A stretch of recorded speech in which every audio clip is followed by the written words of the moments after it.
Neither rain, nor snow, nor heat, nor gloom of night stays these couriers from the swift completion of their appointed rounds. That is the postman's creed. I always thought it was kind of cool. I decided I needed to know more about post office weird in today's episode of 5 Weird Things. Welcome to the channel. You know, there's always work at the post office, they used to say. I call that BS. I once tried to get hired by the post office, tried for about 3 to 6 months, didn't get anywhere. Does anybody out there work for them? Or do you have a relative who does? How did you or they do it? Let me know down in the comments. First, the things we should all know. The United States Postal Service, or the USPS as it's known, traces its roots back to 1775 when Benjamin Franklin was appointed the first Postmaster General. The modern USPS was established in 1971 as an independent agency within the executive branch of the U.S. government. The USPS's mission is to provide the American people with a trusted, affordable, and universal mail service. It is explicitly authorized by the U.S. Constitution.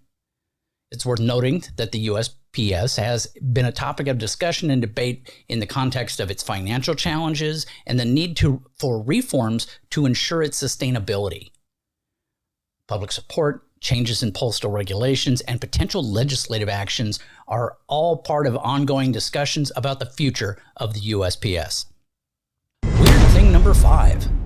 The United States Postal Service Dead Letter Office, now known as the Mail Recovery Center, handles undeliverable and non-returnable mail. Over the years, U.S. postal workers have come across some unusual and unexpected items. Here are some of the rather more interesting ones. A live cat, a mummified hand, a missile guidance system, high-value art pieces, uninsured, human skulls and shrunken heads, assorted pieces of lunar rock, a live python, illegal drugs, human ashes. Now, some of this I'd like to contact the U.S. Postal Service just for an update after they delivered or did whatever with it, and just, did they find out why any of this was shipped? Weird thing number 4. The phrase going postal is an idiom that originated in the United States and is colloquially used to describe a situation where a person becomes extremely and unexpectedly angry and or violent, especially in a workplace setting. The term gained prominence due to a series of workplace shootings carried out by the U.S. Postal Service employees in the 1980s and 1990s. The phrase is a reference to a number of well-publicized events where postal workers attacked supervisors, colleagues, even innocent bystanders. Now, the most infamous of these incidents was the 1986 Edmond Post Office shooting in Oklahoma, where a postal worker, Patrick Sherrill, shot and killed 14 co-workers before turning a gun on himself. Weird thing number 3. The largest post office in the USA. The James A. Farley Building in New York City is often considered one of the largest post offices in the United States. This historic building, located across from Penn Station in Manhattan, serves as the main post office for New York City. It occupies 2 full city blocks and is one of the most iconic postal facilities in the country. The famous inscription on the building's entablature reads, "Neither snow nor rain, nor heat nor gloom of night stays these couriers from the swift completion of their appointed rounds."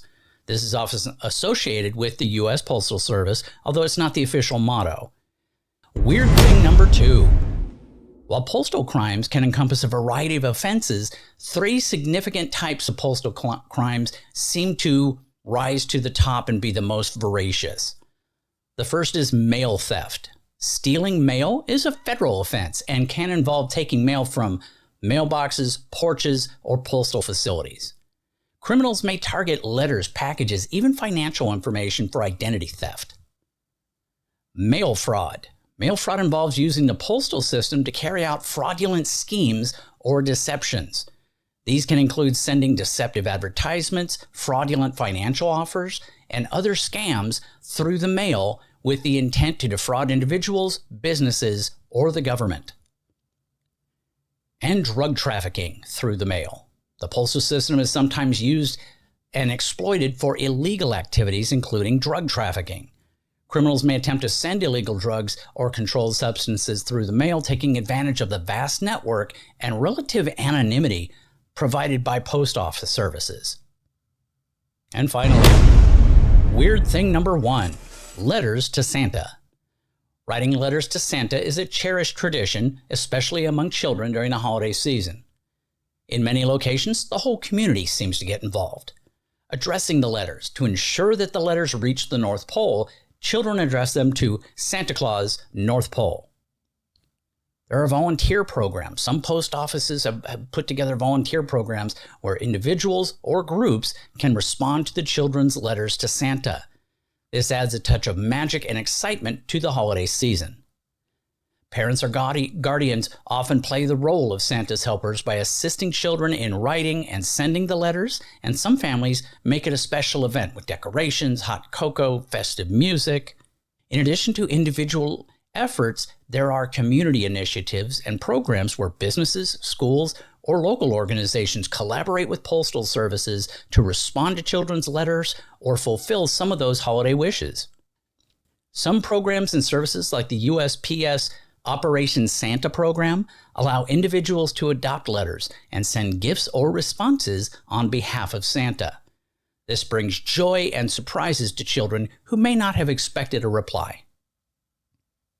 Well, that's it for today's episode. Hopefully you know something now that you didn't before. Let me know any thoughts down in the comments.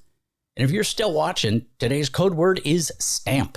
Put that in the comments to avoid an evil gypsy-like curse of some sort. Take care. Have a great night.